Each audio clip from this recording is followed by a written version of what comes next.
আজ আমার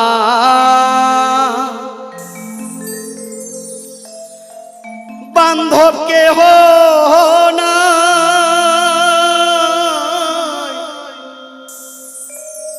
দয়ালি গুরু তুমি বিহনে। হে গোবিন্দ, হে ঠাকুর, তুমি আমার ধ্যান জ্ঞান, তুমি আমার সাধনা, তুমি আমার সবকিছু। তাই আজকের এই বিপদের সময় তোমাকে আমার বিপদের কান্ডারি করে আমার পাশে আমি রাখতে চাই। আমার ডুবু ডুবু তরি